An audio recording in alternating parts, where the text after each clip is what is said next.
कृष्ण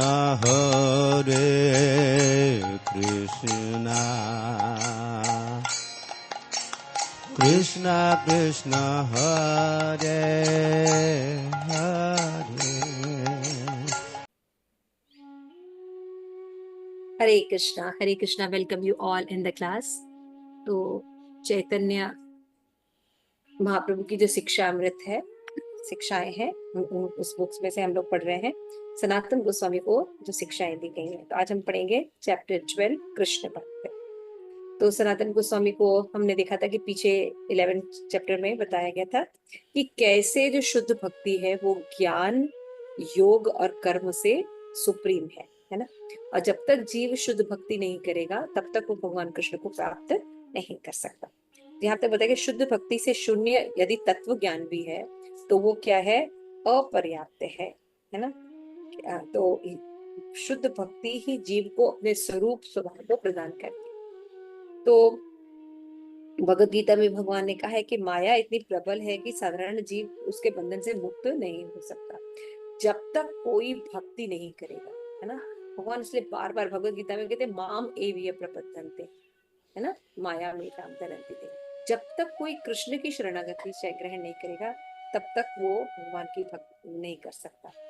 तो सभी के लिए, जैसे कि चाहे जो को भी बड़ा आश्रम हो, तो उसमें जो है जब तक यदि वो भगवान की भक्ति नहीं करते, देखिए वर्ण आश्रम भी है लेकिन अगर हम उसमें भगवान कृष्ण की भक्ति नहीं करते हैं तो हमको रौरव नामक नरक में जाना पड़ेगा। तो बताया कि जो चैतन्य महाप्रभु ने स्पष्ट कहता है कि मायावादी जो होते हैं वो ईश्वर अर्थात जीवन मुक्त अपने आप को मानते हैं। तो चैतन्य महाप्रभु ने कहा है कि जीव कभी भी मुक्त होता नहीं है, या तो वो माया के अधीन होता है या तो योग माया के अधीन होता है। तो इसलिए हमें समझना चाहिए कि माया जो होती है उसमें नहीं रहना चाहिए। क्यों? क्योंकि माया जीव को उसके वास्तविक स्वरूप से विस्मृति करा देती, ये दिक्कत है ना। माया में जीव ये भूल जाता है कि वो भगवान का अंश है, आत्मा है। तो फिर हमने देखा था कि किस तरह से जब कोई सकाम कर्म करता है या ज्ञान करता है, सिद्धि योग पर प्रयास करता है लेकिन भक्ति नहीं करता, उसके प्रयास जो होते हैं श्रमे भी केवलम। हमने एक उदाहरण भी बताया था, तो कौन सा उदाहरण था?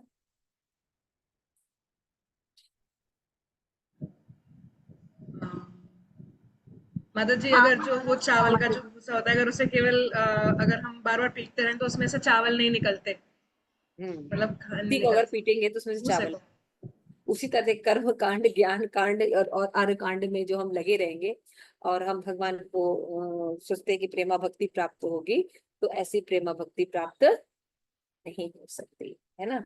तो जब तक भगवान की भक्ति नहीं करेंगे, और इस तरह से हमने देखा कि भक्ति की सुप्रीमेसी देखी, है ना। और कोई जो ज्ञानी लोग जो होते हैं वो जो होते हैं या कर्मी होते हैं या योगी होते हैं, इनमें भोग वासना रहती है, इसलिए ये जो है शुद्ध भक्ति नहीं प्राप्त करते, वापस इस भौतिक जगत में जन्म मृत्यु के चक्र में आकर फंस जाते हैं। लेकिन कृष्ण भक्त जो होते हैं वो जो होते हैं भगवान की भक्ति करने का ना मुक्त होते हैं। तो बद्ध जीव और मुक्त दो प्रकार के लोग होते हैं, और जो बद्ध जीव होते हैं उनमें च्युत होने की प्रवृत्ति रहती है। इसलिए उनको हमेशा बताया जाता है कि हमेशा भक्ति योग या भक्तों का संग करें, है ना। तो भगवान ने भगवत गीता में स्पष्ट रूप से क्या, मन मना हो मन रखो। तो ये सब हम डेफिनेशन करके ये देख रहे थे कि किस तरह शुद्ध भक्ति जो ज्ञान कर्म और ध्यान योग से सुप्रीम है। ये स्टैब्लिश करने के बाद आगे इस अध्याय में कृष्ण भक्ति के बारे में और ज्यादा डिटेल में पढ़ेंगे। तो आइए देखते हैं। नमो विष्णु पादाय कृष्ण प्रेष्ठाय भूतले श्रीमती भक्ति वेदांत स्वामी इति नाम्ने नमस्ते सारस्वती देवी गौरवाणी प्रचारिणे निर्विशेष शून्यवादी पाश्चात्य देशे तारिणे। जय श्री कृष्ण चैतन्य प्रभु नित्यानंद श्री अद्वैत गदाधर सरस्वती गौर भक्त। हरे कृष्ण कृष्ण कृष्ण हरे हरे, हरे राम राम राम हरे हरे। ये पद्मा माता जी पढ़िए। अध्याय 12 कृष्ण भक्त। कृष्ण भावनामृत में जो व्यक्ति पूरी तरह से भगवान श्री कृष्ण की दिव्य प्रेममयी सेवा में समर्पित होता है वह देवताओं के सभी ईश्वरीय गुणों को विकसित करता है। देवी गुण अनेक है, किंतु श्री गौर सुंदर महाप्रभु ने श्री सनातन को केवल कुछ विशिष्ट गुणों का वर्णन सुनाया। भगवत भक्त सदा सर्वदा सभी पर कृपा करता है, कभी किसी से द्रोह अथवा लड़ाई नहीं करता। आगे चलो। सत्य परायण होने के कारण वह केवल भगवान में रुचि रखता है। वह सबके साथ समता का व्यवहार करता है और खोजने पर भी उसमें कोई दोष नहीं दिख सकता। भाव यह है कि भक्त सब प्रकार से निर्दोष व्यवहार करता है। उसका उदार मन राग द्वेष से रहित, सदा मृदु और सुचि रहता है। भक्त सर्वदा सर्वोपकार, शांत तथा कृष्णिक शरण होता है। उसमें विषय वासना का आंतरिक अभाव हो जाता है। भक्त पूर्ण विनय तथा अपने एकमात्र लक्ष्य कृष्ण भक्ति में स्थिर रहता है। वह कामादि षड वर्ग विजयी तथा मितभोगी होता है और औरों को मान देता है और स्वयं अमानी रहता है। उसके कुछ अन्य गुण है, गांभीर्य, कारुण्य, मैत्री, कैतिकव, दक्षता तथा मौन आदि। श्रीमद् भागवतम में 3.25.21 भगवत भक्त का वर्णन में उसे तितिक्षु, सहनशील तथा करुणामय कहा गया है। वह सब जीवों का सुहृद है, इसके लिए उसका कोई शत्रु नहीं होता। वह शांत स्वभाव भी तथा सारे गुणों से युक्त है। कृष्ण भावना भावित भक्त के ये कुछ गुण है। श्रीमद् भागवतम में उल्लेख है कि महत् सेवन का अवसर मिलने से जीव का मुक्ति पथ प्रशस्त हो जाया करता है। इसके विपरीत भोगियों में आसक्ति वाले तमोमय मार्ग पर चल रहे हैं। यथार्थ साधु जन ही माया मुक्त, समचित, प्रसन्नता, सबके मित्र तथा क्रोध रहित होते हैं। आगे आगे। ऐसे साधु जनों के संग मात्र से कृष्ण भक्ति प्राप्त हो जाती है।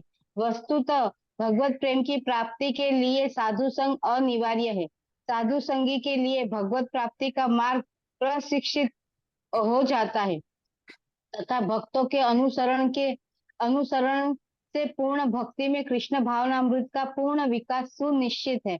श्रीमद् भागवतम 11.2.28 में श्री कृष्ण ने पिता वसुदेव जी श्री नारद मुनि से सारे जीवों के कल्याण का साधन पूछते हैं। उत्तर में श्री नारद मुनि ने महाराज निमि और 9 योगेश्वरों से संवाद का एक अंश अद्वितीय किया है। हे ऋषियों, राजा निमि ने कहा, मैं वह साधन जानता हूँ जिससे सब जीवों का कल्याण हो। इस जीव की सबसे मूल्यवान वस्तु क्षण मात्र का साधु संग है, क्योंकि इस एक क्षण में ही भगवत प्राप्ति का मार्ग मिलता है। श्रीमद् भागवतम में अन्यत्र 3.25 में भी इसकी पुष्टि है। महाजनों के संग तथा उनसे भगवत कथा श्रवण से भागवत जीवन का मूल्य बुद्धि गोचर होता है। शीघ्र कृष्ण कथा हितकरण रसायन बन जाती है। इस प्रकार सज्जनों ने परमार्थिक कथा सुनकर जब श्रोता उनके अनुरूप अपना जीवन बनाने का प्रयास करते हैं तो कृष्ण भावनामृत का पक्ष क्रमश श्रद्धा, रति तथा भक्ति के रूप में निखर जाता है। ठीक है, निखरता जाता है। ठीक है, लास्ट हाँ, सत्यपरायण। इसके बाद ऐसे साधु, हाँ पढ़ू माता जी? हाँ, ये हो गए। हाँ, श्री गौर सुंदर महाप्रभु ने आगे वैष्णव आचार का वर्णन किया है। यहाँ मुख्य बात है कि असत्संग परित्याग वैष्णव आचार का यही सार सर्वस्व है। असत अथवा दुसंग क्या है? त्रिसंगी, स्त्री में अत्यंत आसक्त तथा श्री कृष्ण के अभक्तों का संग ही दुख संग है। ये दोनों असाधु है। मनुष्य मात्र को असाधु अभक्तों की बिल्कुल त्याग कर केवल भगवत भक्त साधु जन का ही संग करना चाहिए। श्री कृष्ण के शुद्ध भक्त बड़ी सावधानी पूर्वक दोनों प्रकार के अभक्तों से बचते हैं। श्रीमद् भागवतम 3.31, 33, 35 में उल्लेख है कि जो स्त्रियां कीड़ा मृग है, उन मनुष्यों का संग कदापि न करे, क्योंकि ऐसे असाधु संसर्ग से सत्य, पवित्रता, दया, मौन, बुद्धि ही, लज्जा ही, श्री यश, क्षमा, शम, दम तथा भक्त को स्वतः प्राप्त सारे ऐश्वर्य नष्ट हो जाते हैं। स्त्री संगी के संग में से मनुष्य का जैसा अधपतन होता है, वैसा अन्य किसी प्रकार से नहीं होता। इस संदर्भ में श्री गौर सुंदर महाप्रभु ने कात्यायन संहिता में भी एक उदाहरण है दिया। अग्नि के शिखामय पिंजर में वास करना अच्छा है, पर भगवत भक्ति विमुख का संग कभी न करे। हरे कृष्ण। ये वाला पैराग्राफ कंप्लीट कर लीजिए। हाँ। यह नहीं अधार्मिक यही नहीं, अधार्मिक अथवा अभक्त मनुष्य का तो मुख भी कभी नहीं देखना चाहिए। श्री महाप्रभु का आदेश है कि दृढ़ता पूर्वक ऐसे स्त्री संगी लोगों के संग को त्याग कर श्री कृष्ण की एकांत शरण ले। यही आदेश है श्री कृष्ण ने अर्जुन को श्रीमद् भगवत गीता के श्लोक में दिया है। अन्य सब धर्मों का त्याग कर एकमात्र मेरी शरण में ही आ जाओ, मैं तुम सब पापों से मुक्त कर दूंगा। श्रीमद् भगवत गीता 18.66। भगवान श्री कृष्ण भक्त वत्सल, कृतज्ञ, समर्थ, वदान्य है, अतः उनकी आज्ञा का पालन करना हमारा परम कर्तव्य है। हमारी बुद्धिमानी तथा विद्या की कृतज्ञता तथा सिद्धि उनकी आज्ञा के निसंकोच पालन में ही है। हरे कृष्ण। निसंकोच पालन नहीं। तो देखिए, तो यहाँ पे क्या वर्णन किया गया कि जब हम भगवान कृष्ण की, पहले तो हमने देखा कि शुद्ध भक्ति जो है वो सकाम कर्म, योग और जो ज्ञान है, इनमें सर्वश्रेष्ठ है।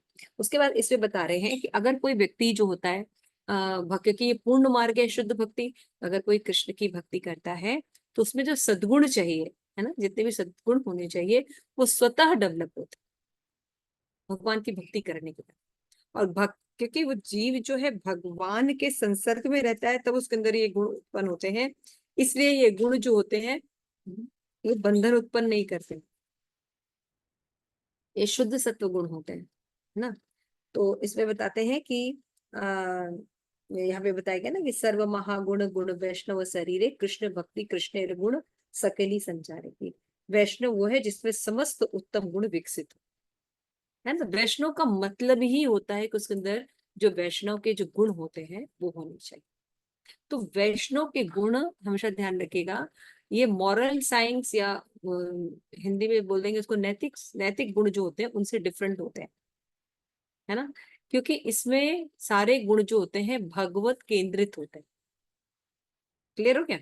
इसमें सारे गुण जो होते हैं वो भगवत केंद्रित होते हैं। और जब हम भगवान की भक्ति करते हैं तो देवताओं के जो गुण होते हैं वो अपने आप उस जीव में विकसित रहते हैं, जैसे कृपालु, अकृत द्रोह, सत्य। तो यहाँ पे सत्य ये नहीं कि हाँ हमें सच बोलना चाहिए, सत्य परम सत्य के परिप्रेक्ष्य में हमने डिस्कस किया था, है ना। अनुगत क्लास में भी जब हम वो पढ़ रहे थे 26 क्वालिटी ऑफ वैष्णव, सत स्वरूप महाराज के, उसमें हमने आप लोगों को बताया था कि सत्य का मतलब ये नहीं होता कि सिंपल सत्य बोलो, सत्य का मतलब होता है परम सत्य के परिप्रेक्ष्य में रहना, वो सत्य है ना।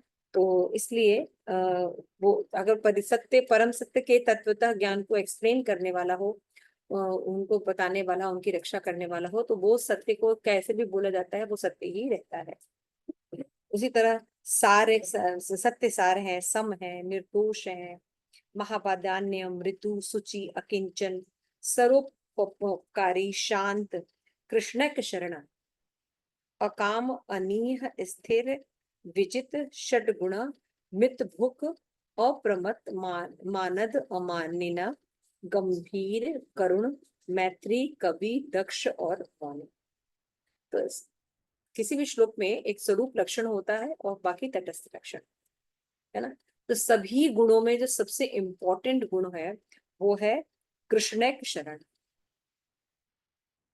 ये स्वरूप लक्षण होता है कि उस व्यक्ति के अंदर क्या होता है, हर परिस्थिति में, हर समय वो भगवान कृष्ण की शरण ग्रहण किए होता है ना।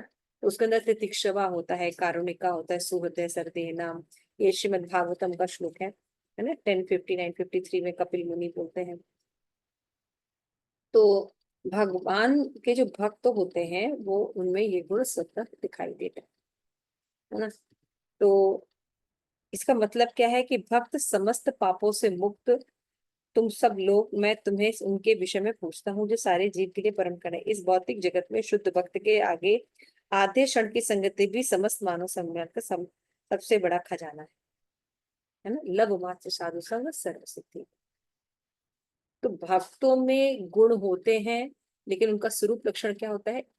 कृष्ण का एकमात्र शरण ग्रहण किए हुए, ये प्रमुख गुण है। तो उनके गुण जो है वो दिव्य होते हैं, ठीक है ना। तो आध्यात्मिक रूप से बलशाली भगवान संदेश की समुचित चर्चा केवल भक्तों के समाज में ही हो सकती है। देखिए भगवान जो है भक्तों को बहुत प्रिय है, भक्तों को भगवान बहुत प्रिय है ना। तो भगवान संबंधी जो तत्वतः ज्ञान है या भगवान की लीलाओं के बारे में जो बातचीत करनी है, जो आनंद है, वो कहाँ मिलेगा? भक्तों के संग में मिलेगा। आप बाहर चर्चा करेंगे तो कोई भी आपको आनंद की प्राप्ति नहीं होगी, क्योंकि वो उनको इतना भगवान से लगाव नहीं है ना। लेकिन जब हम भक्तों के बीच में भगवान की चर्चा करते हैं तो हमें एक आनंद की अनुभूति होती है। तो यहाँ पे बताया कि यदि भक्तों से सुना जाए भगवान के बारे में तो मुक्ति का मार्ग अपने आप खुल जाता है। और बताया जा रहा है कि जब तक श्रद्धा दृढ़ नहीं होती तब तक वो आकर्षण में, तीव्र आकर्षण में नहीं होते। तो श्रद्धा जब भगवान में बहुत ज्यादा होती है तो उतनी ही मात्रा में भक्ति तीव्र हो जाती है ना। तो श्रद्धा जो होता है वो सबसे इम्पोर्टेंट चीज है। तो भगवान में जितनी ज्यादा श्रद्धा होती है उतना ज्यादा जीव जो है वैष्णव गुण उत्पन्न कर सकता है। असत्संग त्याग यही वैष्णव आचार, स्त्री संगी एक असाधु कृष्ण भक्त था। तो वैष्णव का मतलब क्या होता है? चैतन्य महाप्रभु से बोले कि वैष्णव, आपके नजर में वैष्णव कौन है? वैष्णव वही है जो असत्संग नहीं करता। क्लियर हो रहा है? एकदम सिंपल डेफिनेशन बताया। वैष्णव का मतलब ये होना वो होना ना। वैष्णव का मतलब है कि वो असत्संग छाड़ी यही वैष्णव। वो असत्संग नहीं करता, वो कभी भी असत्संग नहीं करता है, हमेशा उससे बचता है। और बुरी तरह से भौतिकता, विषयी, स्त्री आसक्त लोगों से वो सदैव दूर ही रखता है, क्योंकि ये कृष्ण भक्त नहीं रहते। क्लियर हो रहा है? डेफिनेशन क्लियर हुआ वैष्णव का? यस माता। आपसे यदि आप लोगों से कोई पूछे कि वैष्णव का क्या मतलब है तो क्या बोलेंगे?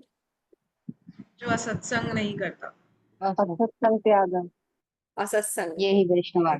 स्त्री हाँ, स्त्रियों का, लंपटों का संग नहीं करता। तो इसमें इस समय जो हमारा जो मोबाइल है वो बेस्ट है। स्त्री, लंपट और असत्संग का केंद्र, है ना।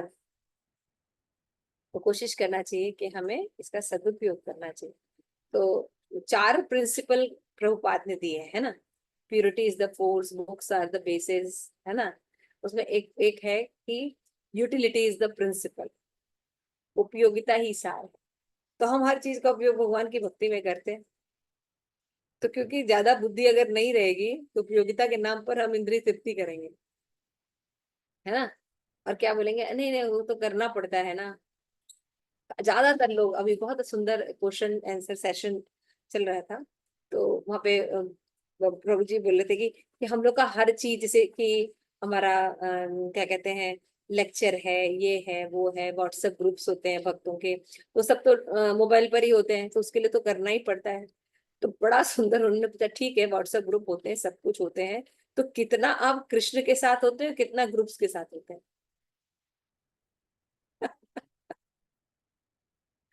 तो भक्ति के नाम पर जब हम इंटरनेट का यूज कर रहे हैं तो एक्चुअल में हम कितना इसको यूटिलाइज कर रहे हैं, ये ज्यादा इंपॉर्टेंट चीज है ना।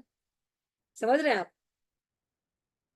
तो हम व्हाट्सएप का या मोबाइल का या इंटरनेट का या प्रजल्पों का यूज क्यों कर रहे हैं, या प्रजल्प करने के लिए क्यों मना किया गया है?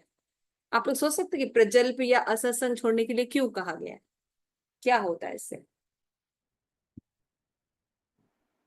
मतलब जी व्यक्ति जो होता है वो भटक जाता है मतलब अपने रास्ते से, क्योंकि एक तो ऑलरेडी थोड़ा वीक स्टेज पे खुद ही होते हैं हम्म, और बताइए।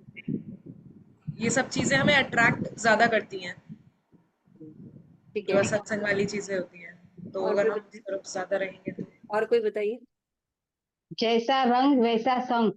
जैसे कि अजामिल के प्रसंग में बताया गया है कि खाली देखने मात्र से भी असत्संग हो गया था, मतलब पूरा लाइफ हमारा ये खराब हो जाता है। इसीलिए संग कहते हैं कि पानी का भी बोलते हैं, जैसा अन्न वैसा मन। जैसा पानी भी पीते हैं तो जिसके हाथ से पानी किसके हाथ से पिए वो भी ये भागवत में बताते हैं कि नहीं पीना चाहिए जैसे तैसे के हाथ से। विचार ट्रांसमिट हो जाते हैं, है ना। ठीक है। हाँ हाँ। और कोई बोलना चाहेगा। माता जी, कॉन्शियसनेस अफेक्ट होती है, मतलब कॉन्शियस, जैसे थोड़ा तेज रीडिंग। बोलो, आवाज नहीं आ रही है। हरे कृष्णा। हम्म। माता जी, जैसे कॉन्शियसनेस हमारी अफेक्ट होगी ना, जैसे उनकी बात है, जैसे हम रीडिंग हेयरिंग करते हैं अपने आप को प्योरीफाई करने के लिए, तो अभी असत्संग करेंगे तो उनकी बातें सुनेंगे तो उससे वैसे ही चिंतन होगा, फिर वैसे कॉन्टेम्पलेशन से फिर सब कुछ होगा खराब। कॉन्शियसनेस का सबसे ज्यादा इम्पैक्ट पड़ता है कि हमारी चेतना है वो दूषित हो जाती है ना। तो जब चेतना ही दूषित होगी तो फिर बाकी क्या क्या क्या करना है, क्योंकि जैसी चेतना रहती है, जैसी बुद्धि रहती है, वैसे ही मन नियंत्रण में रहता है ना। तो इसलिए साधु इन लोगों को असत्संग के लिए मना किया गया है। फिर बता रहे हैं कि और गुण है जिन सांसारिक लोगों की संगति से मनुष्य सत्य, शौच, दया, गंभीरता, बुद्धि, लज्जा, तपस्या, यश, क्षमा, मन का संयम, इंद्रिय निग्रह, ऐश्वर्य तथा समस्त अवसरों से विहीन हो जाता है। श्लोका नंबर 88, 89, 90, अध्याय 22, है ना। क्या क्या चीजों से विहीन हो जाता है? सत्य से, शौच से, दया से, उसके अंदर गंभीरता खत्म हो जाती है, आध्यात्मिक बुद्धि, लज्जा भी खत्म हो जाती है, यश, क्षमा, मन का संयम, इंद्रिय निग्रह, ये सब से वो विहीन हो जाता है ना। और क्या बोलते हैं, मनुष्य को कभी भी ऐसे निरे मूर्खों की संगति नहीं करनी चाहिए जो आत्म साक्षात्कार के ज्ञान से रहित हो, जो स्त्री के हाथ का पशु के समान खिलौना हो, या अन्य किसी वस्तु से आसक्ति के फलस्वरूप उत्पन्न मोह तथा बंधन उतना खतरनाक नहीं होता। समझ में आ रहा है क्या बोल रहे हैं? कि किसी अन्य वस्तु आसक्ति के फलस्वरूप उत्पन्न मोह तथा बंधन उतना खतरनाक नहीं होता जितना कि स्त्री या स्त्रियों पर अत्यंत अनुरक्त रहने वाले पुरुषों की संगति से होता है। आज जितने भी लीडर्स हैं या जितने भी लोगों को लोग फॉलो करते हैं, आप देखिए वो सारे स्त्री लंपट है कि नहीं। हाँ, आज जिन चीजों को मॉडर्निज्म बोला जाता है, जिन चीजों को बताया जाता है कि ये बहुत अच्छी चीजें हैं, तो वो लोग हैं क्या शास्त्र के हिसाब से? स्त्री लंपट, है ना। तो उनका संग बिल्कुल वर्जित बताया गया कि अगर हम भ्रमित रहते हैं, आसक्त रहते हैं या मोहित रहते हैं, उससे भी खतरनाक होता है जो कि भक्तों का ये स्त्री लंपटों का संग करते हैं। स्त्री लंपट समझते हैं? जिनकी आसक्ति स्त्री में होती है, स्त्रियां मतलब जिनकी आसक्ति सेक्सुअल लाइफ में होती है, इंद्रिय भोग में होती है। कितनी खतरनाक संगति है। तो यहाँ पे बताया कि वैदिक सभ्यता में मनुष्य स्त्री के साथ संगति को सीमित होना चाहिए। इसीलिए हमारे सनातन धर्म में आप अगर देखिए, हर आश्रम में कुछ नियम है ना। तो उन नियम को क्यों बनाया गया है? ताकि भोग वृत्ति कम हो, है ना। भोग वृत्ति को चेक करने के लिए नियम बनाए। जैसे कि व्रत होते हैं, त्योहार होते हैं, है ना, मैरिज करके रहना होता है, परिवार में रहना होता है ना, संतान उत्पन्न करने के लिए संग होता है। तो मेंटेलिटी ये होती है कि लोग में भोग की प्रवृत्ति कम होकर भगवत उन्मुखता ज्यादा रहे, इसलिए सब नियम होते थे। लेकिन आज उनको हम लोग क्या सोचते हैं कि अरे ये तो बंधन है ना। स्त्रियों को अगर घर पे रखा जाए और वो घर के काम करते हैं तो उनको क्या कहा जाता है कि ये तो मतलब दासी की तरह है, या हम क्या इन्हीं कामों के लिए बने हैं? अरे तो बाहर जाके आप ये काम करते तो ठीक है। है ना। मान लीजिए आप एयर होस्टेस बन गए, आप लोग डॉक्टर बन गए, तो करते क्या है? सर्विंग ही तो करते हैं, नहीं करते हैं? किसी को सर्व ही तो कर रहे होते हैं। तो घर में रह के अपने अपने लोगों को सर्व करने में सारी चीजों का जो है वो ब्यूटी बनी रहती है। बाहर जो अकेले स्वच्छंद स्त्रियां जब रहती हैं तो उनका केवल शोषण ही होता है। तो यहाँ पे बताया कि एक बहुत सुंदर श्लोका है, कात्यायनी संहिता से लिया गया है कि वरम हुत व ज्वाला पंच रात व्यवस्थिता न शौरी चिंता विमुख जन संवास वैषम। कि पिंजरे के भीतर बंदी तथा जलती अग्नि के द्वारा घिर जाने जैसे कष्टों को सहन कर लेना कृष्ण भावना से विहीन लोगों की संगति करने से श्रेष्ठ होता है। बहुत बड़ी बात कह दी कि यदि आपको पिंजरे में बंद कर दिया जाए या आपको जला जला जला दिया जाए, वो श्रेष्ठ है।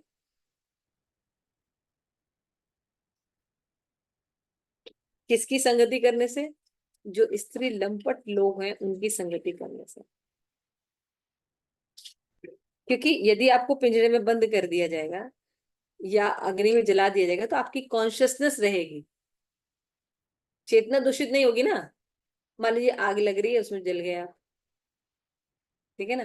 तो अगर एक तरफ एक स्त्री लंपट लोग हैं और एक तरफ अग्नि है, तो अग्नि में चले जाना चाहिए, लेकिन स्त्री लंपटों का संग नहीं करना।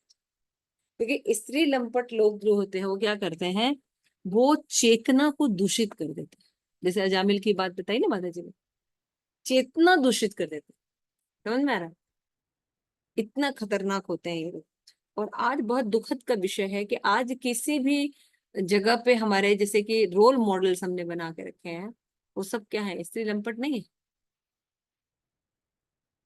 और हम क्या कहते हैं कि वो मॉडल है ना। चाहे स्त्री हो चाहे पुरुष, दोनों क्या है?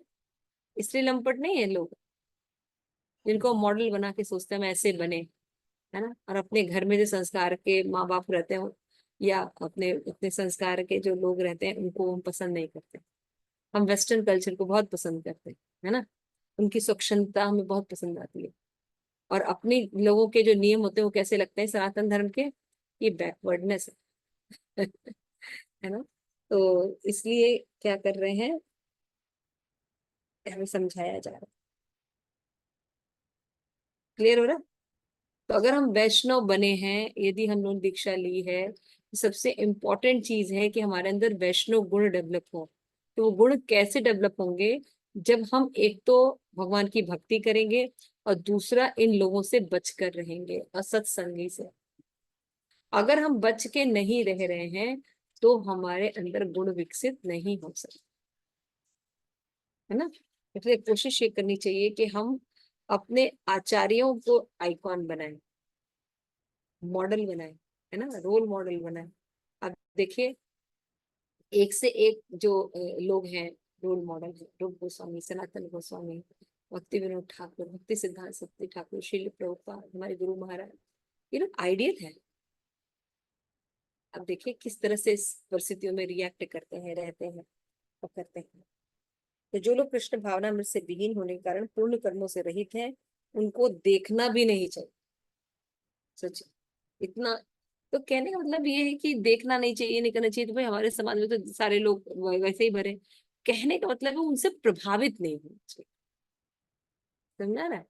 हमें हमें सबसे पहले अपने गुरु महाराज के दर्शन करने चाहिए, महाराज के, भगवान के, प्रभुपाद के, इनके दर्शन करने चाहिए सोते उठते समय, है ना। और ज्यादातर इनके इनकी बातों इतना इनके विषय में पढ़ना चाहिए, भागवतम में, भगवद गीता में, कृष्णा बुक्स में। इस तरह से रोज रीडिंग करनी चाहिए कि इनकी जो इंटेंसिफिकेशन है वो हमारे अंदर है ना। और जिनकी आसक्ति है इन चीजों में, उनसे क्या करना चाहिए, उनसे श्रवण करना चाहिए। तो हमारी भी आसक्ति इन चीजों से हो जाएगी। मनुष्य को बुरी संगति त्याग कर चारणों वर्णों और चारों आश्रमों के विधान की उपेक्षा करके बिना किसी दुविधा के पूर्ण विश्वास के साथ भगवान कृष्ण की एकमात्र शरण ग्रहण कीजिए। कहने का तात्पर्य है कि मनुष्य को सभी भौतिक आसक्ति का त्याग करना चाहिए। यदि तुम सारे धार्मिक वृत्तिपरक कर्तव्य को त्याग कर मुझ पूर्ण पुरुषोत्तम भगवान की शरण ग्रहण करते हो, तो मैं तुम्हें जीवन के सारे पापमय फलों से सुरक्षा प्रदान करूंगा, तुम चिंता मत करो। भगवान ने कहा है सर्वधर्मान परित्यज्य मामेकम शरणं व्रज अहम त्वाम सर्वपापेभ्यो मोक्षयिष्यामि मा शुचः। और यहाँ पे फिर 95 श्लोक में बहुत अच्छी बात बताई है, भक्त वत्सल कृतज्ञ समर्थ वदान्य हेन कृष्ण छाड़ी पंडित नाही भजे अन्य। कृष्ण अपने भक्तों के प्रति अत्यंत कृपालु होते हैं, वह सदैव अत्यधिक कृतज्ञ तथा उदार हैं और समस्त क्षमताओं से युक्त हैं। भगवान ने और भी क्या क्वालिटी बताई गई है, कृतज्ञ होते हैं, ग्रैटिट्यूड होता है ना। ये ग्रैटिट्यूड होना बहुत जरूरी है। जिसने हमें हेल्प किया है, जिसने हमें भगवान की भक्ति सिखाई है, जिसने हमें चलना सिखाया, उनके प्रति कृतज्ञ रहना चाहिए, वत्सलता का भाव होना चाहिए। और भगवान में होता है, भगवान समर्थ होते हैं और महावदान्य होते हैं, ये भगवान का गुण होता है। कृष्ण अपने भक्तों पर अत्यंत दयालु हैं, वे सदैव कृतज्ञ रहने वाले हैं और भक्तों की सेवा को कभी नहीं भूलते। वे पूर्णतः ऐश्वर्यवान तथा सर्वशक्तिमान है, तो फिर अन्य किसी देवता की क्यों शरण ग्रहण करें। भगवान की क्वालिटी को समझना चाहिए। जब हम ये सुनेंगे तब तो कैसे भगवान हमारी कोई एक सेवा को भी नहीं भूलते। परमात्मा के रूप में आप देखिए, भगवान कभी हमें छोड़ते हैं? नहीं छोड़ते, है ना। लेकिन हम भगवान को भूल जाते हैं। तो जब हमारे साथ हमारे बच्चे करते हैं, हमारे साथ जो हमारे बच्चे करते हैं, तो हमें यही सोचना चाहिए कि हम अपने भगवान के साथ कैसे अनमनस्क रहते थे, है ना। कि हम जो करते हैं उसी को फिर हमें भुगतना भी पड़ता है। तो जब इतने न जाने करोड़ों जन्म से भगवान है, लेकिन उनको हम नहीं देखते, है ना। उन सारी चीजें वही प्रोवाइड कर ले, लेकिन उनके लिए हम कोई, हमारे अंदर कोई कृतज्ञता नहीं होता है। मैंने किया करते रहते हैं, है ना। तो जब वही हमें रिजल्ट मिलता है तो हमें बड़ा कितना दुख लगता है। देखिए माता पिता को कितना दुख लगता है जब बच्चे अकृतज्ञ होते हैं, है ना। तो हमको जितना दुख होता है, सोचना चाहिए भगवान को हमने इससे भी ज्यादा दुख दिया। अब क्या करनी चाहिए, दृढ़ता पूर्वक भक्ति करनी चाहिए, संग करना चाहिए। सबसे ज्यादा इंपॉर्टेंट दी जा रही है भक्तों के संग की। हमें संग करना पड़ेगा। हे प्रभु, अपने भक्तों के प्रति आप अत्यंत भक्त वत्सल हैं, आप सत्यनिष्ठ हैं, कृतज्ञ मित्र हैं। भला ऐसा कौन विद्वान होगा जो आपको त्याग कर अन्य की शरण ग्रहण करेगा। श्रीमद् भागवतम 10:48-26 में ऐसा बताया गया। आगे चलिए।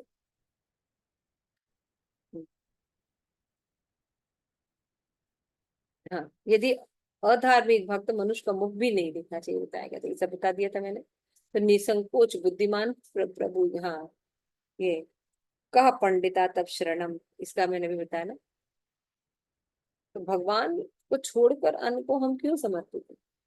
अक्रूर जी ने स्तुति में ये बात कही, तो फिर भगवान कहते हैं कि विज्ञ जने हो यदि कृष्ण गुण गान, अन्य तजी भजे ताते उद्धव प्रणाम प्रमाण।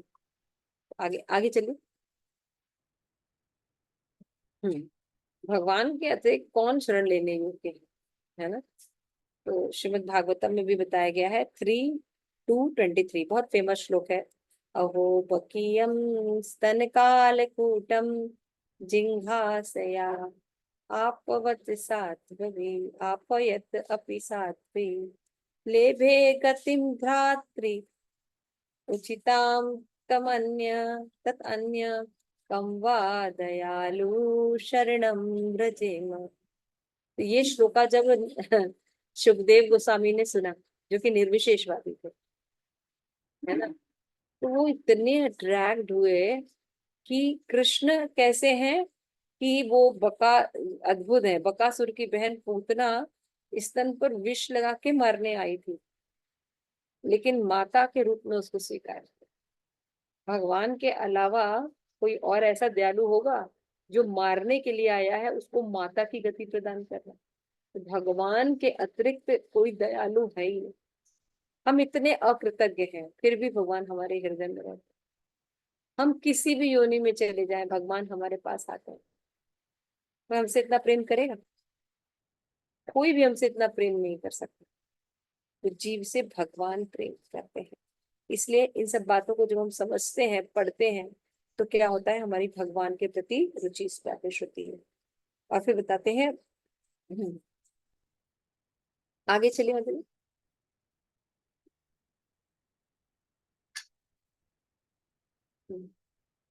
तो शरणागति के 6 लक्षण है ना?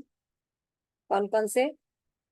अनुकूलस्य संकल्प प्रतिकूलस्य वर्जनम, रक्षतीति विश्वासो गोपतृत्व वर्णम तथा आत्मनिक्षिप्त कार्पण्य शतविधा शरणागति।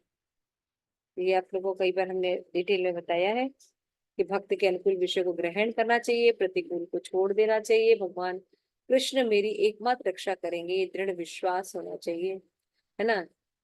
लेकिन वास्तविक यहाँ पे मायावादी समझता है कि उसका वास्तविक स्वरूप कृष्ण से हो जाने में है, एक हो जाने में। किंतु भक्त अपने स्वरूप को इस प्रकार का नाश नहीं करता, उसे पूर्ण विश्वास होता है कृष्ण प्रत्येक परिस्थिति में हर प्रकार से उसकी रक्षा करेंगे। और भक्त को सदा भगवान को ही अपना पालक मानना चाहिए, है ना? इसलिए भगवान जो है वो पालन करते हैं। भक्त को निरंतर आभास होता है कि उसके मनोरथ स्वतंत्र नहीं है ना? आत्मनिक्षेप, जो भगवान की इच्छा होती है अब वही भक्त की इच्छा होती है। और छठा क्या है? अपने को सदा अधम, है ना, किंचन अकिंचन समझना चाहिए कि भगवान के अनुग्रह के अनुसार हम कर सकते। तो ये जो 6 लक्षण है ये शरणागति के होते हैं, ये भगवान कह रहे हैं ये हमें डेवलप करना। क्लियर है? ठीक है, आगे चलिए।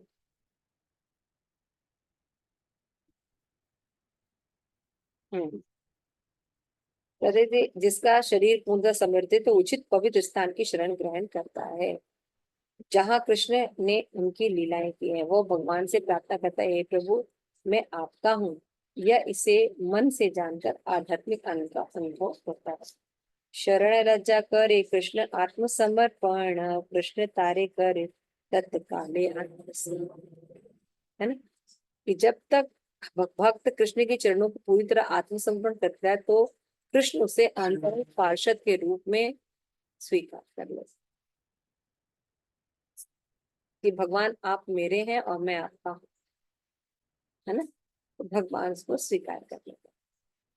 श्रीमद् भागवतम में 11:29-34 में है कि श्रीमद् भागवतम में कि जब जन्म मृत्यु का शिकार बनने वाला जीव जब सारे भौतिक कार्यों को त्याग देता है तो मेरे आदेश का पालन करने में अपना जीवन अर्पित कर देता है और मेरे आदेश के अनुसार कर्म करता है तो वो अमृतत्व को प्राप्त होता है। इस तरह वो मेरे साथ प्रेम रस का विनिमय करने से प्राप्त आध्यात्मिक आनंद को भोगने के लिए उत्सुक बन जाता है। तो भगवान की भक्ति करने से, भक्तों का संग करने से भगवान के प्रति हमारी जो आसक्ति है वो बढ़ जाती है। तो भक्ति क्या है? अभिधेय है ना? कि प्रोसेस है जिससे हमें पता चलता है कि हम अपने प्रयोजन की तरफ कैसे आगे बढ़ सकते हैं। आगे चलिए माधव।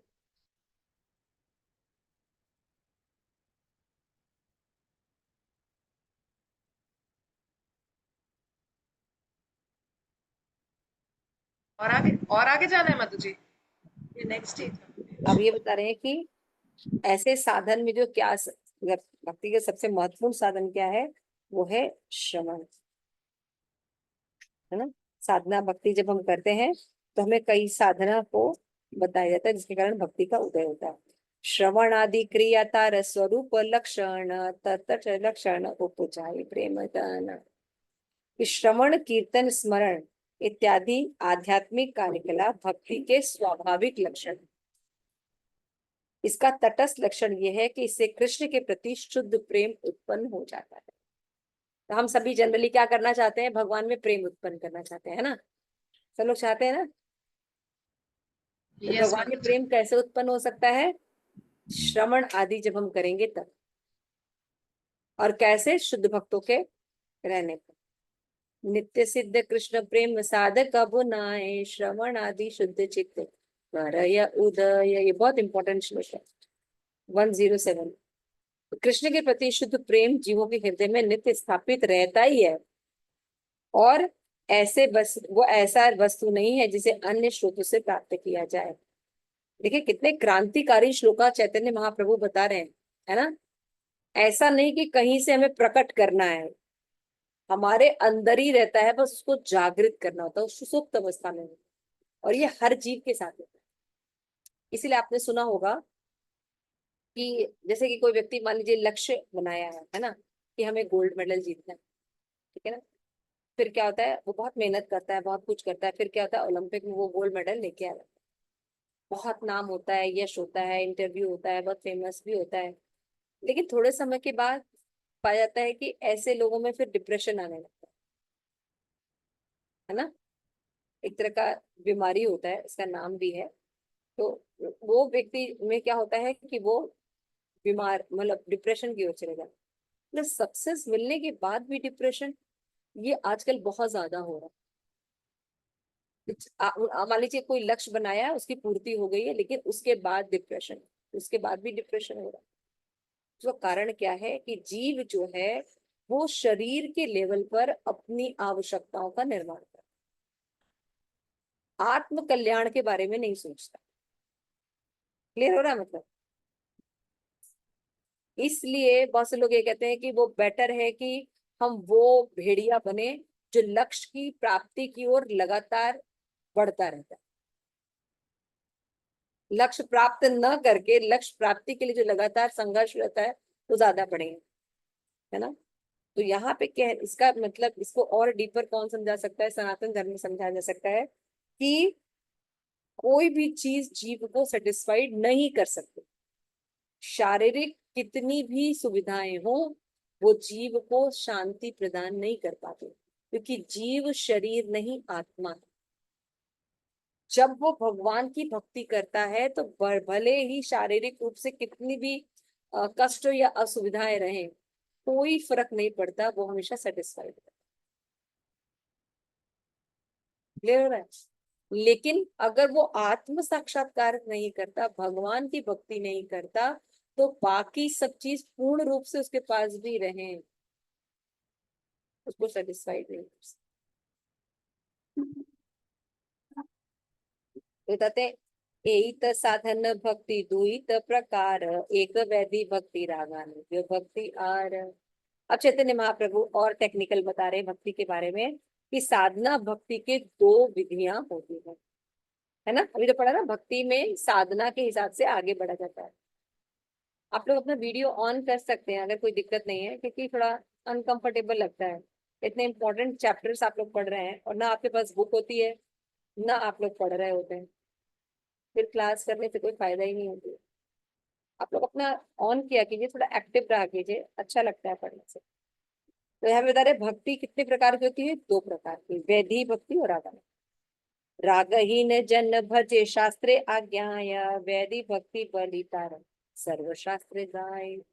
जिन्हें रागानुगा भक्ति प्राप्त नहीं हुई है, वो क्या करते हैं, वैधि भक्ति करते हैं।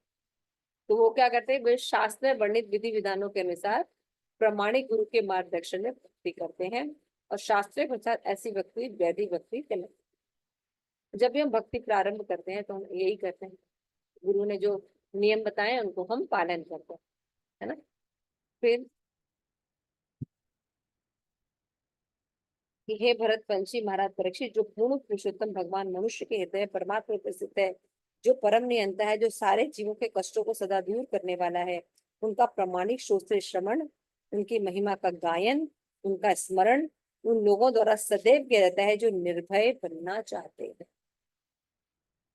अगर हम फियरलेसनेस क्वालिटी चाहते हैं तो भक्ति हमें फियरलेस बनाती है।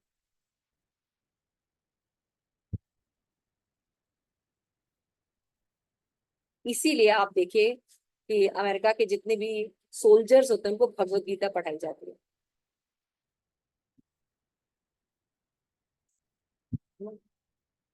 तो जब तक हम स्पिरिचुअलिटी को नहीं एक्सेप्ट करेंगे, तब तक हमारे अंदर से निर्भयता नहीं आ सकती,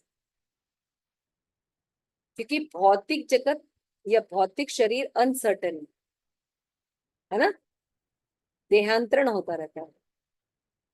और धीर कौन होता है, जो देहांतरण से प्रभावित नहीं होता। देह अस्मिन यथा देहे कौमारम यौवनम जरा तथा देहांतर प्राप्ति धीर तत्र न मुह्यते। तो भक्त जो होता है वो बाह्य चीजों से ज्यादा प्रभावित नहीं होता।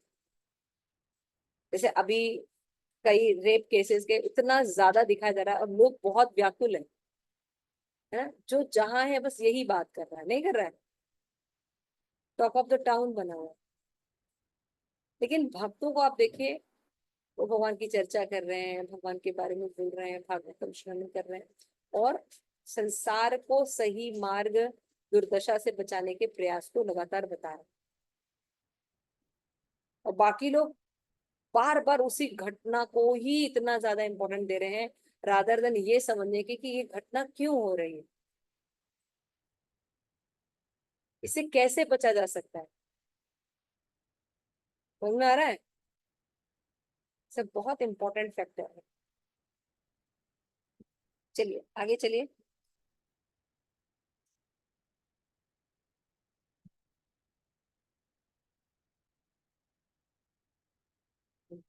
स्मार्ट 215 तस्मात् भारत सर्वात्मा भगवान ईश्वरो हरि श्रोतव्य कीर्तव्यश्च स्मृतव्य चेतव्य। ठीक है ना, ये ना श्लोक है कि भगवान जो है वो भय से मुक्त करते हैं। आगे चलिए। फिर यहाँ पे बताया कि साधना भक्ति के समुचित अनुष्ठान में निम्नलिखित विधि विधान आते हैं। अगर कोई साधना भक्ति करता है तो क्या क्या करता है, पढ़िए तो 1 2 3 4।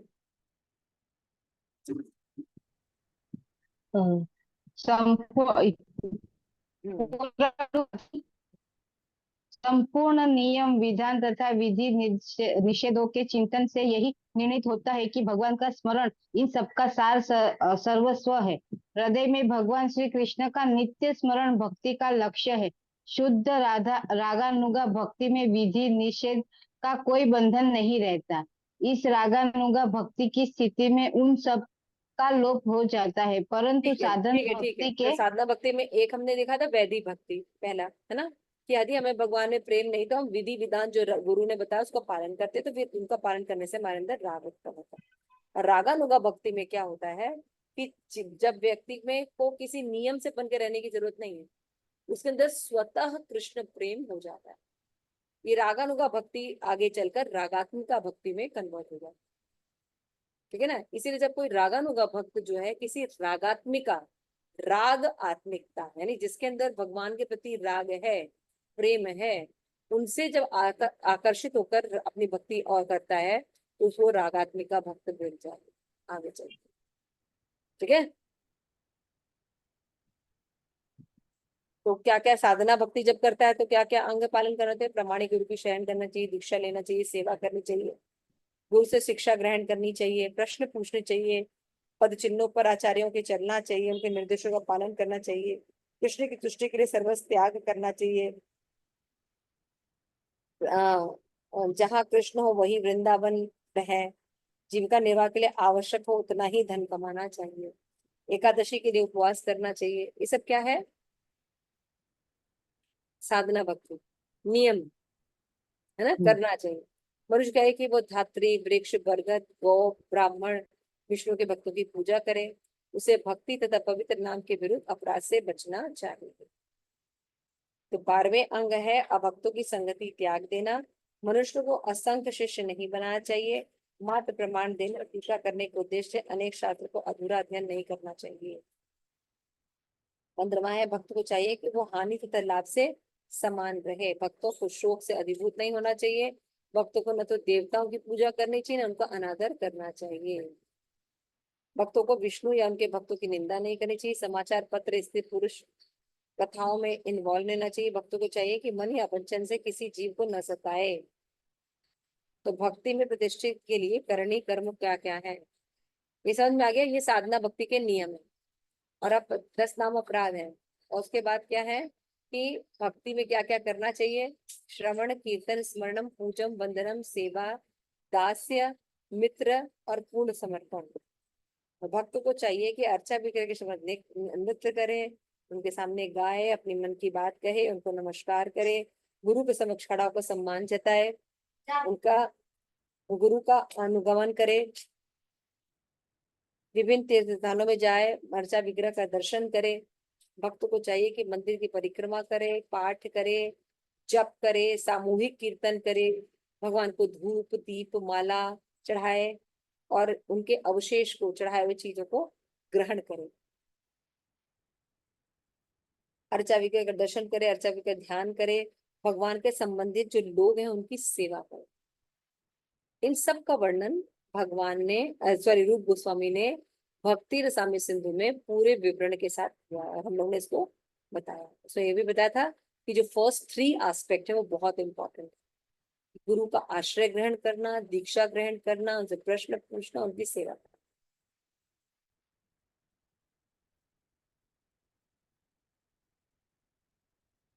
ठीक है, आगे चलिए। बाप रे। तो भगवान तदीय तुलसी वैष्णव मथुरा भागवत यही चारी सेवा होए कृष्ण अभिमत। तदी का मर्द होता है जैसे तुलसी दल, कृष्ण के भक्त, कृष्ण का जन्म स्थान या श्रीमद् भागवतम। यह कृष्ण यह देखने के लिए अत्यंत उत्सुक रहते कि उनका भक्त तुलसी वैष्णव मथुरा तथा भागवत सेवा करे। कृष्ण अखिल चेष्टा तत्त कृपावलोकन जन्मदिन आदि महोत्सव लज्जा भक्त गण सर्व शरणागति कार्तिक व्रत चतुरष्टि अंग ए परम महत्व। ये सब करना चाहिए, आप जब लिखा हुआ है आप देख सकते हैं, है ना। साधु संग नाम कीर्तन भागवत श्रवण मथुरा वास श्री मूर्ति शंगाई सेवन सकल साधन श्रेष्ठ एई पंचेर अंग कृष्ण प्रेम जन्म एई पंचेर अल्प संग। ये श्लोक बहुत इंपॉर्टेंट। अब ये जो 64 अंग बताए गए हैं इनमें से जो 5 हैं वो मुख्य है ना। कौन कौन से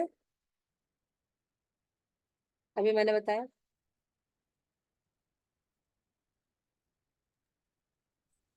भाई साधु बोलिए। नाम जप, श्रवण, भागवत अध्ययन, धाम वास। 5 अंग जो है सबसे मनुष्य इंपॉर्टेंट है। साधु संग, नाम संकीर्तन, भागवत श्रवण, मथुरावास, शिवमूर्ते श्रद्धा शिव। ये जो साधन है ये श्रेष्ठ 5 साधन। ये कृष्ण प्रेम को उत्पन्न करता है। साधु संग, नाम संकीर्तन, भागवत श्रवण, ब्रजवास और अर्चा विग्रह से। ठीक है। तो भक्ति विनोद ठाकुर ने बहुत अच्छे से इन पर टीकाएं लिखी हैं कि हमें 35 बातें, 35 अंग जोड़ दिए गए हैं। इस तरह हमें तिलक लगाना चाहिए, सारे शरीर में भगवान के नाम लिखना, मालाएं पहनना, ये सब भी कुछ लोग कर सकते हैं। ठीक है। व्रत इत्यादि बहुत इंपॉर्टेंट है, चतुर्मास रखना, ये सब रखना चाहिए, इससे भगवान में प्रीति बढ़ती है। लेकिन मुख्य कौन से साधन है? ये 5 है ना। ये जरूर करने चाहिए, चाहो तो 5 करो, नहीं तो एक में परफेक्ट हो जाए तो भी अच्छा। लेकिन भक्त लोग रिप्रेजेंट करते हैं कि हमें 5 करना चाहिए, जिससे कि इंटेंसिव भक्ति भगवान की। अर्चा विग्रह के चरण कमल की पूजा पूर्ण श्रद्धा और प्रेम सहित करना चाहिए। आगे चलिए।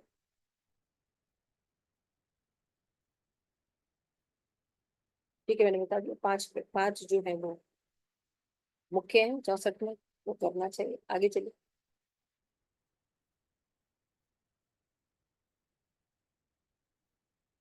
तो इसलिए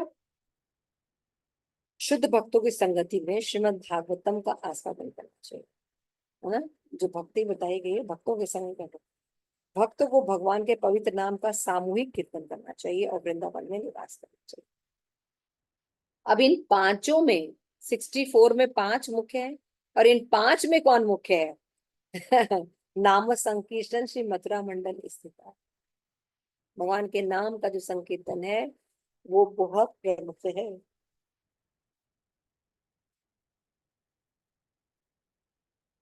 यही अंग साधे के साधु बहु अंग निष्ठा होले उपजे प्रेमी तरंग।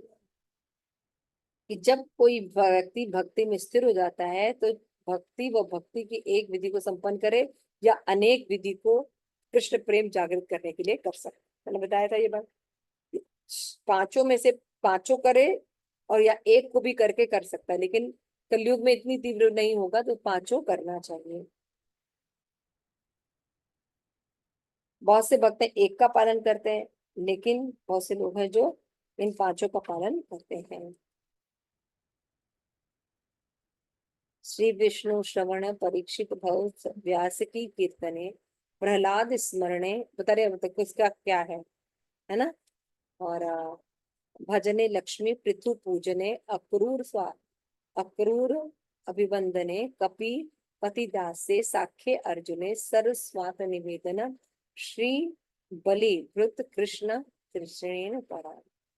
महाराज परीक्षित ने भगवान कृष्ण के चरण कमलों की शरण करके इस चरण सिद्धि पर सुखदेव ने श्रीमद् भागवतम का श्रवण करके, प्रहलाद महाराज ने स्मरण करके, लक्ष्मी ने पैर दबाकर, पृथु महाराज ने अर्चा विग्रह की सेवा कर कर, अक्रूर ने वंदना कर कर, हनुमान जी ने दास से भाव कर कर, अर्जुन ने सखा भाव कर कर, बलि महाराज ने कृष्ण के चरण पर अपना संपूर्ण न्यौछावर कर कर भगवान को भक्ति प्राप्त की थी। और ये सब में से सबसे जो श्रेष्ठ है अम्बरीश महाराज, है ना। सवै मना कृष्ण पादार वांचासी वैकुंठ गुणानुवर्तने करो हरे मर्दिन मार्जनाची श्रुति चक्रा अच्युत सत्कथोदये मुकुंद लिंगाय दर्शने दिश्य तद्गात स्मरणे संगम प्राणे तत्पाद सरोज सौरभे श्रीमद तुलसिया रचना तदर्पिते पादो हरे क्षेत्र पदानुसर्पणे शिरो ऋषिकेश पदार कामम ज दास्यम न तो काम काम्या यथो उत्तम श्लोक जनाश्रय। ये पूरी नवधा भक्ति को अम्बरीश महाराज जो है वो पालन किया करते। सेट एग्जाम्पल, आगे चलिए।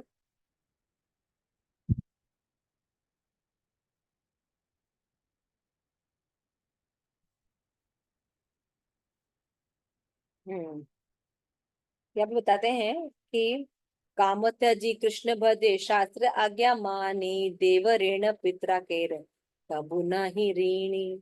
अब एक और सिद्धांत बता रहे हैं जो कि बहुत इंपॉर्टेंट सिद्धांत है। वो क्या है कि यदि कोई प्रमाणिक शास्त्र अनुसार समस्त भौतिक इच्छाओं को त्याग कर कृष्ण की प्रेमा भक्ति में लगा है तो वो देवता, ऋषि, मनुष्य या पूर्वजों का उसके ऊपर कोई ऋण शेष नहीं रहता। बहुत इंपॉर्टेंट बात है ना, कि जड़ में सेवन करने से जिससे पूर्ण वृक्ष जो है पोषित और पल्लवित होता है, उसी तरह भगवान की सेवा करने पर उस जो व्यक्ति है, जो भक्त है, उसके ऊपर कोई भी ऋण नहीं रहता।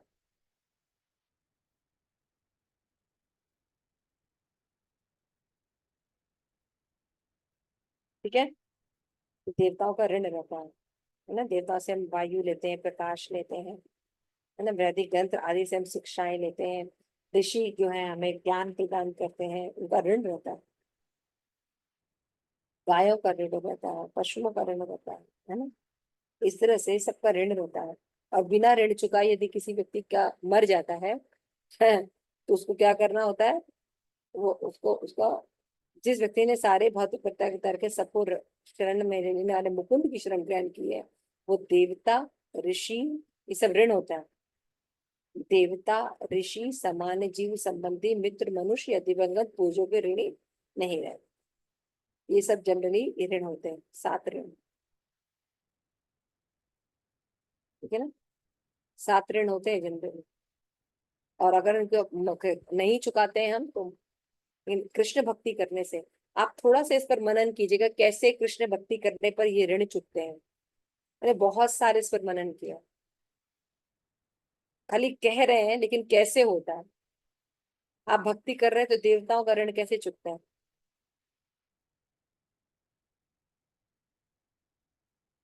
बताइए।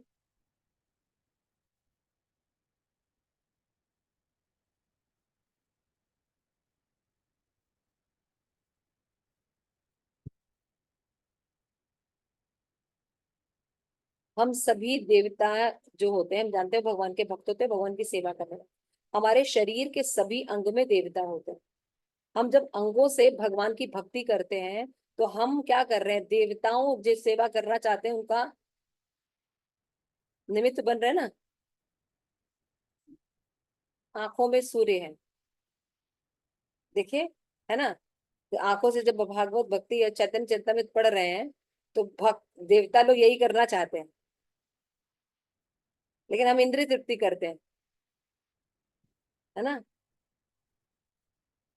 तो देवताओं का ऋण चुकेगा कि नहीं चुकेगा। और भी बहुत से पहलू हैं, आप सोचिएगा। सामान्य जीवों के प्रति ऋण कैसे चुकता है?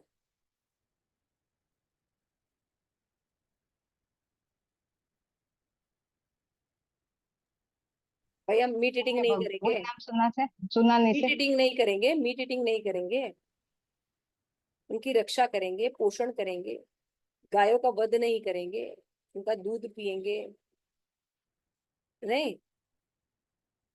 तो सभी जीवों के प्रति ऋण नहीं होता है। जब हम भक्ति करते हैं तो क्या होता है? गौशाला गौशाला स्थापना होती है ना, और वो गाय किसकी सेवा कर रही होती है? इंद्रिय तृप्ति नहीं कर रही होती है, वो गाय भगवान की सेवा कर रही होती है। उनके गोबर से, उनके मलमूत्र से, है ना, उनके बनाए गए देश घी से भगवान के व्यंजन बनते हैं, पत्तियां बनती हैं, यज्ञ हो रहे हैं, नहीं हो रहे हैं? और संबंधियों का कैसे कल्याण करता है राजेश्वरी? संबंधियों का ऋण क्या होता है हमारे अंदर? होता है कि नहीं होता है? होता है मतलब जैसे अगर उनको हम लोग घर पे आते हैं, उनको अगर प्रसाद देते हैं, कुछ बुक्स दे सकते हैं। संबंधियों का होता है कि हमारे पालन पोषण में आवश्यक होते हैं ना संबंधी, नहीं? जी।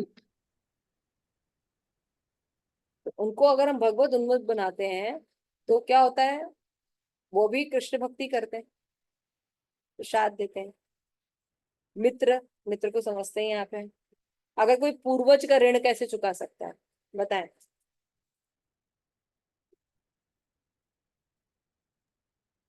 पूर्वज का ऋण कैसे चुकाएंगे?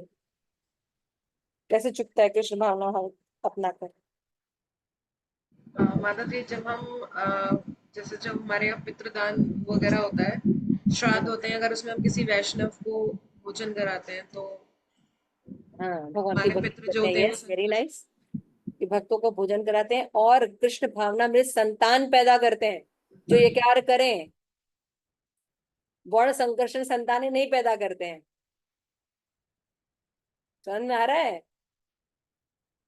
यस माता जी। आप लोग थोड़ा सोचिएगा, बहुत अच्छा सब्जेक्ट है ये।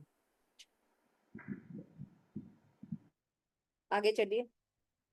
ठीक है, तो इस तरह भगवत भक्ति जो है वो जड़ है, वो करने से बाकी ऋण हमारे चुक जाते हैं।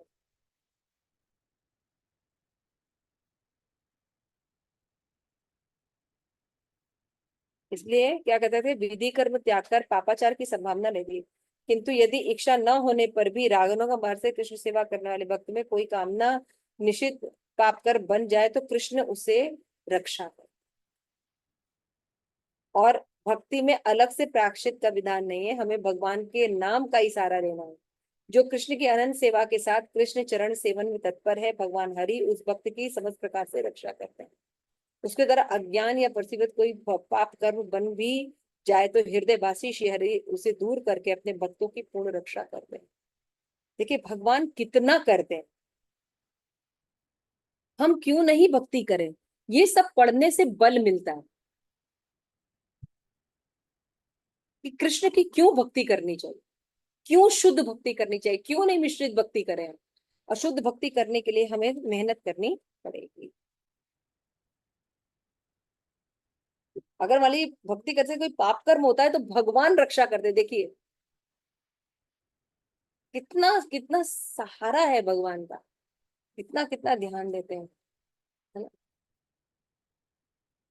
भक्ति करने के लिए ज्ञान तथा त्याग का मार्ग आवश्यक नहीं है। अहिंसा, मन निग्रह, नियंत्रण भगवान के भक्ति करने पर स्वतः हो जाता है, नहीं होता है? कृष्ण भक्ति करने से नियंत्रण, इंद्रिय निग्रह, मन निग्रह अपने आप ही रहता है। अलग से प्रयास करने की जरूरत पड़ती है क्या आप लोग को? मन निग्रह के लिए कोई कैंप वगैरह जाते हैं क्या? नो माता जी, योगा योगा तो जरूर जाते होंगे आप लोग। सब ट्राई करके छोड़ चुके माता जी। ट्राई करके छोड़ चुके, कुछ नहीं होता। तो भगवान ने कहा है कि जो मेरी भक्ति में पूरी तरह लगा हुआ, मन भक्ति को स्थिर है, उसके तार्किक ज्ञान शुष्क वैराग का मार्ग अधिक लाभप्रद नहीं हो जाए। तो आगे आगे यहाँ पे लिखा है, आगे चलिए देखिए कहाँ तक है ये। ज्ञान तथा वैराग व्यक्ति के अंग कभी नहीं होते। भक्ति में अहिंसा, इंद्रिय निग्रह, अपेक्षा नहीं, श्रीमद् भागवतम भगवान स्वयं के भक्त के लिए ज्ञान वैराग्य अनावश्यक है। 11, 20, 31 तस्मात् भक्ति युक्तस्य योगिना वैस मद आत्मना न ज्ञानम न च वैराग्यम प्राय श्रेय भवेत इह। देखिए, ये सब अगर आप नहीं पढ़ेंगे, आपका भगवान के प्रति विश्वास कैसे डेवलप होगा? देखिए कितना सूक्ष्म ज्ञान दे रहे हैं चैतन्य महाप्रभु सनातन गोस्वामी को, और ये बहुत क्रांतिकारी विचार हैं। और ये ऐसा नहीं कि सेंटिमेंट का विषय है भक्ति, है ना? भक्ति में दोनों है, ज्ञान भी है और सेंटिमेंट भी है। ज्ञान के बल पर सेंटिमेंट सदैव टिका रहता है, दोनों एक दूसरे पर आश्रित रहते हैं। क्लियर है? तो कितना साइंटिफिकली भक्ति होती है, लेकिन ये सब नहीं जानने के कारण हम अशुद्ध भक्ति करते हैं, मिश्रित भक्ति करते हैं, इसीलिए हमें रिजल्ट नहीं मिलता। और हम भगवान, इतना अराजकता हो रही है, भगवान कहाँ है? आप धर्म का पालन कर रहे हैं, आप भगवान के अनुसार चल रहे हैं, तो भगवान के अनुसार तो चलना नहीं, तो रिजल्ट तो फिर मिलेगा, तो फिर दिक्कत कहाँ है? फिर रिजल्ट भी तो भोगिए। जब हम भगवान के अनुसार जीवन यापन करते हैं तो ही शांति प्राप्त करते हैं। साफ साफ देखिए कितना सुंदर शब्द में बिल्कुल क्लियर बता रहे, भगवान रक्षा करते हैं उस व्यक्ति। उत्तरा के गर्भ में परीक्षित महाराज की रक्षा नहीं की। आज भी न जाने कितने जो लोग की श्रद्धा है, जो भगवान के अनुसार रह रहे हैं, भगवान उनकी रक्षा कर रहे हैं। कलयुग में रहकर भी कलयुग का प्रभाव नहीं है उनके ऊपर, कितनी बड़ी बात है।